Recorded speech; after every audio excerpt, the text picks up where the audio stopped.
Hello friends, welcome to this session. Today's session we will see how you can install Git on Windows 10. So you may have your Windows 10 laptop and you want to install it. So it's easy. You have to go to this link git-scm.com/downloads and you will have options here for installing on Mac or on Linux or Windows. If you see here, it says download 2.26.2 for Windows. So we'll download this.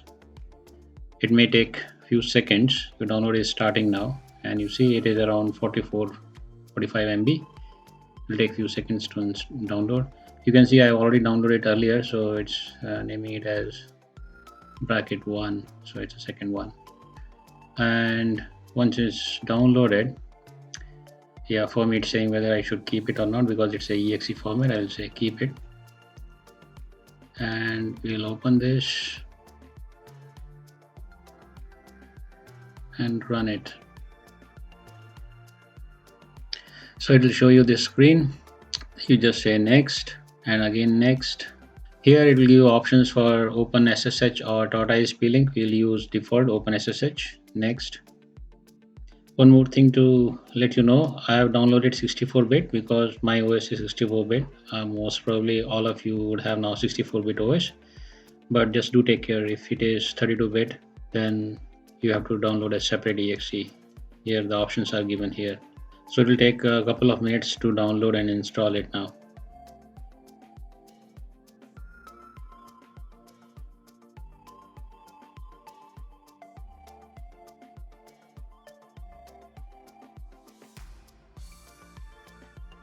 So once it has installed it, it will just give you this information page, Git for Windows Notes, where you can understand what are the new issues and stuff like that. Now to verify whether Git has installed properly, just open command prompt and just type git ---- version, and you see it's showing me that version. And if I just say git, it will give me this help page, which all commands whatever I can use.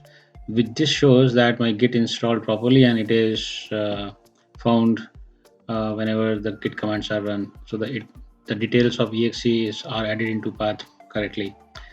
Another way of confirming it is open File Explorer, and so let's say we go to ctemp folder, and if I see here nothing is related to git, this folder is not git initialized. If I right click, I should get this option now, git GUI here and git bash here. And when I click get bash, and if I run now git init, then this folder will immediately get initialized here. You see here.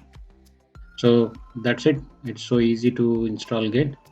If you try these steps, I'm sure you should successfully install Git. Thank you guys. Thanks for watching this session.